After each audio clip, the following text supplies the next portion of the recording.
자, 그러면 좀 더 이제 구체적으로 그러면 고등 영어는 도대체 쌤이 이제 영어를 어쨌든 가르치는 선생님이니까 고등 영어는 내신이 어느 정도의 난이도로 문제들이 나오는가 이런 것들이 좀 궁금할 거야. 왜냐면 여러분들이 중학교 때까지 해왔던 그 시험들과는 완전히 결이 다르기 때문에 실제 문제들을 보여줘야 할 것 같습니다. 자, 일단은 이 작년 베이스에요. 2022학년도 베이스로 쌤이 문제들을 좀 갖고 왔는데 쌤이 맡았던 이제 K5 같은 경우에 킬러 문제들이 어떤 식으로 나오느냐, 일단은 이 글의 순서 유형이라든가 문장 삽입이라든가 이런 유형들이 굉장히 많이 깔려요. 한 5개에서 6개 정도 나오고, 그래서 본인이 내용 준비를 충분히 하지 않으면 문제를 맞출 수가 없습니다. 그래서 뭐 세 문항, 두 문항, 그리고 무관한 문장까지도 이렇게 내고, 그래서 뭐 학교별로 좀 다르겠지만은 막 4개씩 내는 학교도 있어요. 그래서 결과적으로 전체 지문의 순서, 그리고 글의 흐름 같은 거 정확하게 파악하고 있어야만 문제를 맞출 수 있다라는 겁니다. 그래서 이런 부분들을 신경 쓰지 않으면 한 4-5문제 날라가고요. 등급은 거의 뭐 3등급까지 그냥 완전히 밑으로 떨어지게 됩니다. 그래서 당연히 준비할 때 이런 것들 신경 써야 되겠고, 그 다음에 어법, 여러분들 이제 문법과 이제 어법이 좀 다른 점은 뭐냐면, 문법은 전체적인 내용을 다 보는 거고요. 영어 문법, 영어의 그 문법 개념들을, 어법은 그 문법을 문제화 시킨 겁니다. 그래서 여러 가지 이제 어법 유형들이 객관식으로 많이 깔리게 되는데요.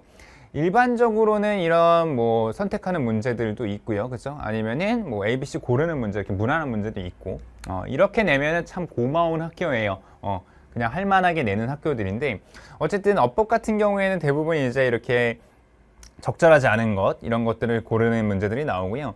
당연히 이제 내용을 암기해가지고 승부하는 애들을 방지하기 위해서 변형을 시킵니다. 그리고 어법 선택형 문항도 나오고, 그래서 결과적으로는 문법 개념이 있는 상태에서 계속 문법을 어법을 연습 문제들을 많이 연습을 하셔야만 극복할 수가 있는 부분이다라는 거지. 그래서 전체 지문의 어법 포인트를 정확하게 팍팍 포인트를 알고 있어야 되고요. 그리고 많이 풀어봐야 됩니다. 결과적으로는. 그래서 문법에 대한 거부감이 있다. 뭐 지금 보면은 어릴 때부터 계속 문법을 여러 번 돌렸던 친구들 같은 경우에는 그래도 좀 문법에 자신감이 있기 때문에 어법 설명 같은 거 잘 이해하는데, 문법을 싫어해가지고 문법을 안 했던 친구들 같은 경우에는 어법 문제 풀면 되게 싫고 하기 싫고 막 어렵고 맨날 틀리고 어떻게 해야 돼요 막 이런 다음에 포기하고 그냥 정시하겠습니다 말하는 애들도 있고요.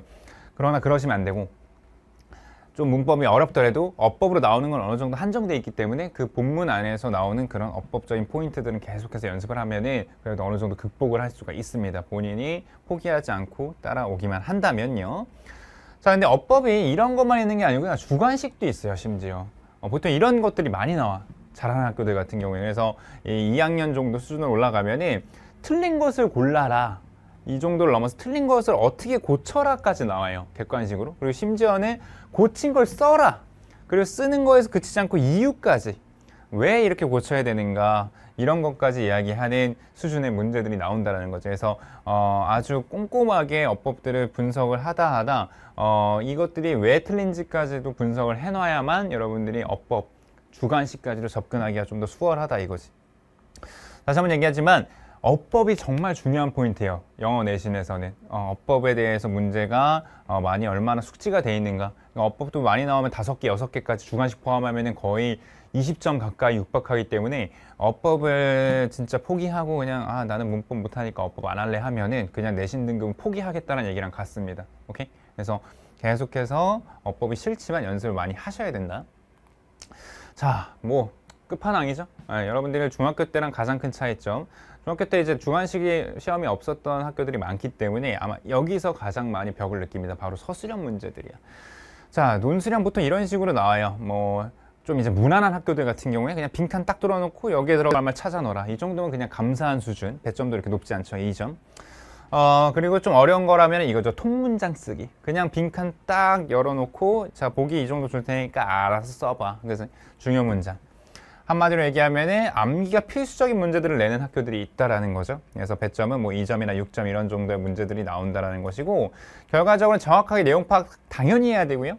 그리고 핵심 문장은 심지어 암기까지 해놔야 편하다라는 거지. 그래서 사실은 내신에서 막 부모님들이나 또는 뭐 학생들도 물어보는데 점수 잘 받기 위한 가장 간단한 방법은 뭐냐 하면은 당연히 암기긴 해요, 암기. 근데 여러분들 중학교 때 그 한 교과서 2-3권 분량도 빠듯하게 외웠잖아요, 그죠?